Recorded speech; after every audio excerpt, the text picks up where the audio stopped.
Alors bonjour à tous, nous sommes le 20 mars 2020 et je vais vous faire une vidéo sur la gratuité dont on parle dans notre livre Comment sauver le genre humain avec Paul Jorion, mais la gratuité en temps de crise comme aujourd'hui. Alors on l'a entendu, Emmanuel Macron dans sa vidéo, dans sa première allocution sur le coronavirus le 12 mars dernier, parlait de redorer l'État-providence dans des temps difficiles comme aujourd'hui. Mais est-ce qu'on peut lui faire confiance pour ce genre de choses? Je ne sais pas, enfin en tout cas nous, ce qu'on veut c'est lui apporter un petit coup de main et voilà, pour préciser certaines choses que l'on pourrait penser sur l'État-providence que nous, Paul Jorien et moi, pensons. Alors, quel est notre État-providence à nous? Comme on l'a déjà dit, c'est la gratuité pour l'indispensable. Donc, la gratuité de l'alimentation, du logement, des vêtements, de quoi encore? J'ai noté la santé et l'éducation, alors ça c'est déjà le cas. Puis aussi, alors bien sûr, les transports, même si ça n'est pas nécessaire aujourd'hui, mais aussi la gratuité de la connectivité, donc Internet, la télécommunication, ce qui se révèle indispensable, notamment dans ce genre de moment où il faut télétravailler pour certains. Alors, on a des arguments habituels pour défendre la gratuité, mais l'avantage de cette crise aujourd'hui, c'est qu'elle apporte de nouveaux arguments. Alors, qu'est-ce que la gratuité et qu'est-ce que l'État-providence au fondement? L'État-providence est fondé sur les risques sociaux. C'est-à-dire, voilà, il y a plusieurs risques qu'il faut assurer de manière collective parce qu'on n'est pas responsable de ce risque que l'on prend de manière inhérente en vivant en société. Donc il y en a plusieurs qui existent. C'est la perte d'un emploi, la séparation de conjoints et donc le risque pour les enfants, la vieillesse et la santé sont des risques, voilà, il y en a quatre, ce sont ceux-ci, qui sont souvent segmentés et que donc l'État-providence assure pour faire face à ces épreuves. Et c'est souvent une assurance parcellaire, c'est-à-dire voilà, il y a le chômage d'un côté, il y a la santé de l'autre, il y a l'éducation, les minimums vieillesse, les dispositifs pour la vieillesse, mais il n'y a jamais une réflexion systémique telle qu'elle est faite jusqu'à aujourd'hui.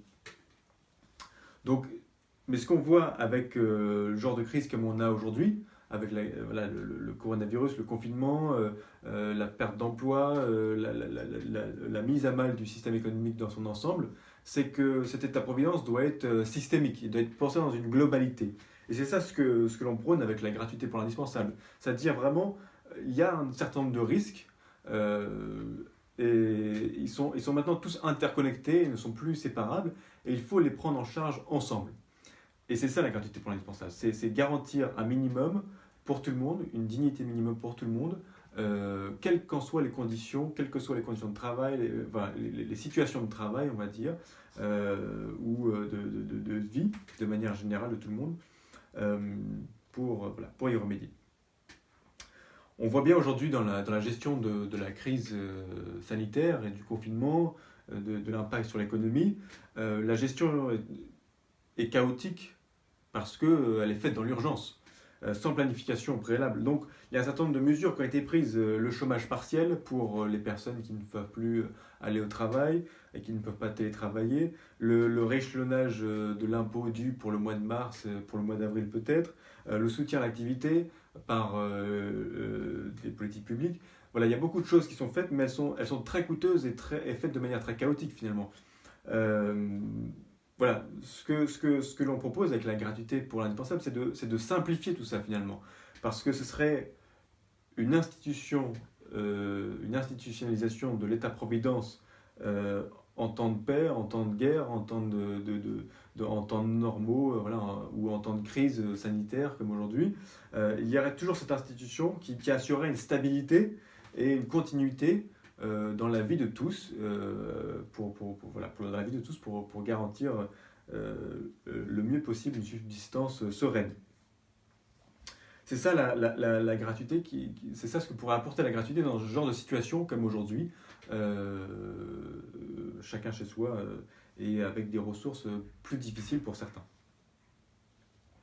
Et d'ailleurs, cette tentation de la gratuité, elle n'est pas nouvelle dans l'histoire. Dans certains épisodes historiques comme en guerre, ça a été une tentation assez forte. Alors, c'est de ce dont on parle dans le livre, notamment sur l'exemple de l'économie de guerre anglaise, qui avait organisé, donc j'ai noté ça, page 196, qui avait organisé, donc hors des tickets de rationnement, déjà en place pour la population dans son intégralité, des cantines sur les lieux de travail pour voilà, ceux qui travaillent en fait finalement plus, qui doivent fournir un travail supplémentaire par rapport à l'effort de guerre à mener. Et il y avait un certain nombre de cantines qui avaient été installées avec, avec de très bons prix, quasiment gratuits finalement par rapport aux services fournis, pour assurer voilà, une très bonne alimentation de ces populations pour qu'ils puissent fournir cet effort ce travail. Voilà, donc c'est un sujet qui revient aujourd'hui, la gratuité qui peut revenir aujourd'hui dans cette préoccupation de l'État-providence, mais ce qu'on peut dire, c'est que c'est pas forcément, il n'est pas nécessaire d'être dans cette situation pour pouvoir parler de la gratuité. Et là, il y a un parallèle historique intéressant avec un autre épisode qui a eu lieu, c'est avec la Première Guerre mondiale. Toute une réflexion a été menée post-guerre pour savoir ce qu'on allait faire, ce qu'on allait pouvoir faire, comment redévelopper les institutions publiques. Et c'est là où il y a un témoignage intéressant, celui de Léon Blum dans ce petit manuel pour être socialiste qu'il dédie à son fils et qu'il écrit en 1919. Alors justement, voilà ce qu'il affirme, on pourrait s'attendre à ce qu'il parle de la guerre et tire les leçons de la guerre pour rénover, réinventer un nouveau socialisme, mais pas du tout. Il le note, je cite, « Vous l'avez remarqué sans doute, je suis arrivé au terme de ces quelques pages sans vous parler de l'événement formidable dont nous dégageons à peine et dont l'ombre pèse encore sur nous. Je n'ai tiré de la guerre que des arguments accessoires, je n'y ai fait que de rares et indirectes allusions, dit-il. » Voilà. Et il explique cette chose-là. La guerre a projeté comme un éclairage brutal et soudain sur les vices essentiels de la société bourgeoise. Elle a déchiré soudain le voile de la réalité des choses. Mais cette réalité préexistait à la guerre.